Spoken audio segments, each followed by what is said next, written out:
process. All right, let's return to the Queensland election. Someone that might be strapping on their helmet after not the best result for the Labor Party. Assistant Minister, the Prime Minister Patrick Gorman, and former MP, former New South Wales Liberal Party President Jason Falinski. Gentlemen, thanks both for your time.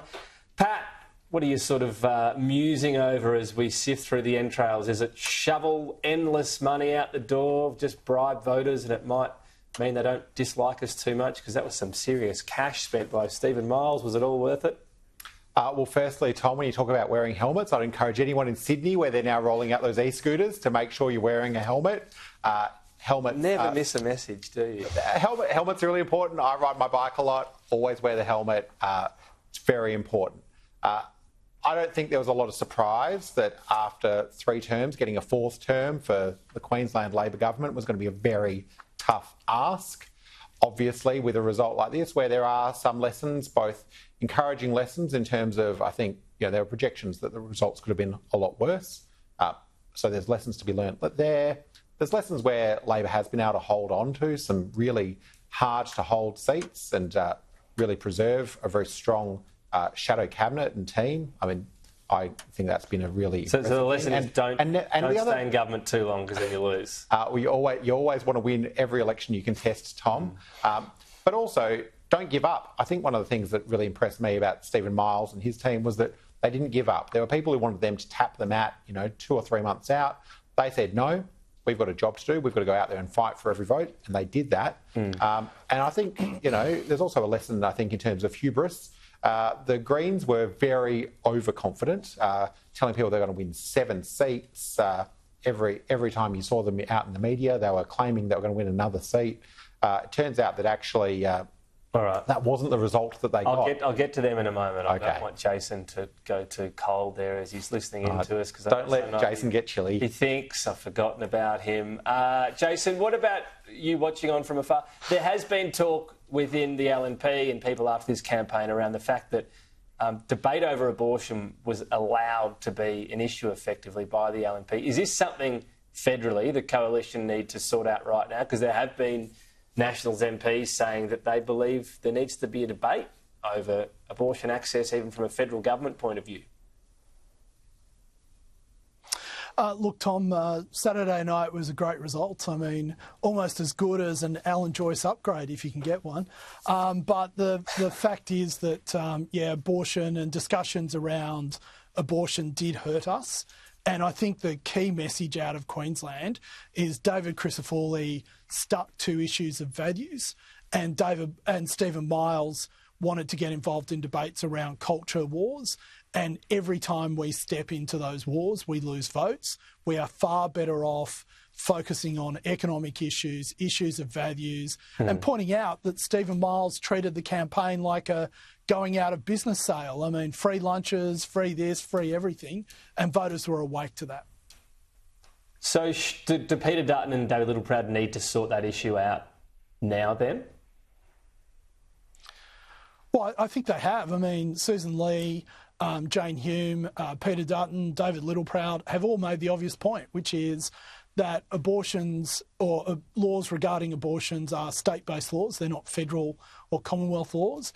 And, frankly, Tom, I'm sorry to do this again, but I've got to call on the media here. This was a complete exercise in cynicism. Not since the Mediscare campaign have we seen a campaign so dishonest and so transactional, and not a single person or very few people, frankly, in the Fourth Estate called this out for what it was. And they unnecessarily allowed Stephen Miles and Robbie Katter, who were coordinated in this attempt, to scare a lot of people who had no need to be scared. So Robbie Katter was working as part of this, you think, in cahoots with Stephen Miles? I have no evidence of that, Tom, but it did look very coordinated at different points in time, yes. Okay. All right. But, Jason, you can't avoid the fact you also had 2 frontbenchers from the federal, Liberal and National Party also, in the last days of this campaign, coming out saying that the Commonwealth Parliament should engage in these debates. In what we saw from Jacinta Price and Barnaby Joyce, backing in people like Matt Canavan and Alex Antic. I mean, there's a lot of... it's not just something that happened in Queensland. You had people from across the Liberal national spectrum saying that they do want to see this come into our federal politics. I mean, I agree it shouldn't happen. All right. But Peter Dutton probably needs to go and tell those members of his front bench that that is his view. Okay, I thought Jason was going to go in, but I'm going to go on because we've got some other things to get to. Jason, what did you think of David Crisafulli? Even after the election, he said, we're not going... I know you can. I know nobody doubts that. Nuclear power, he doesn't want to revisit it. It makes it kind of a quixotic policy, doesn't it, from the coalition side, when not even a newly minted state LNP premier wants to go near it? Yeah, well, Tom, look, you know, in the last week we've had Google, Microsoft, Meta, 2 or 3 other large companies in the United States and Europe basically engage in contracts for nuclear energy because they need to get to net zero. So when we have the best and the brightest in the world saying the only way to get to net zero efficiently and effectively is by having nuclear energy as part of the mix, I don't blame David Crisafulli for restating what he said during the campaign, but all of us need to have an honest discussion whether if you want to get to net zero, then nuclear power in Australia needs to be part of the mix. If it's not, then we can't get there. You know, people look at the current energy requirements we have in Australia. Well, I just want to make one other point. The only way for us to get there, net zero, is by electrifying everything. On some estimates, that means we need to quadruple the amount of energy production we currently have by 2050. If you're not going to do that with nuclear energy, how are you going to do it? Not interrupt. Well, I am interrupting you, Jason, but I think sometimes you misconstrue me jumping in with disagreement or prodding you with time constraints. We've all got them, Pat, in that spirit. Just be very clear on this one because you've had a crack at the Greens. It's pretty easy. If you don't want them elected, just make sure your party doesn't preference them at the next election. They won't have any Queensland MPs. Well, Tom, preferences are decided by the parties and all the parties talk to one another. I think your viewers are smart enough to know that. When it comes to the Greens, though, I'll tell people, you know, don't put a number 1 next to the Greens when you're filling in a ballot. And I think but your party still says put them ahead of the Liberal Party or the LNP in Queensland that gets them elected.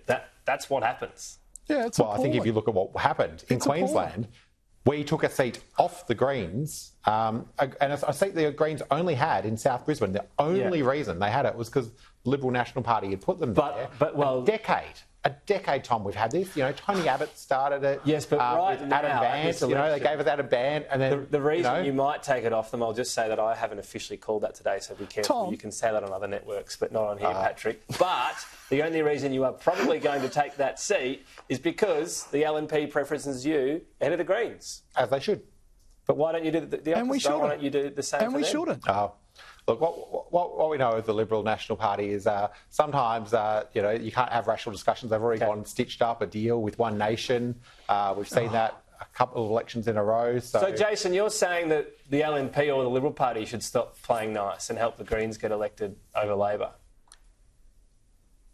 Absolutely. Until the Labor Party is willing to preference the Liberal Party ahead of the Greens, we should stop doing them a favour.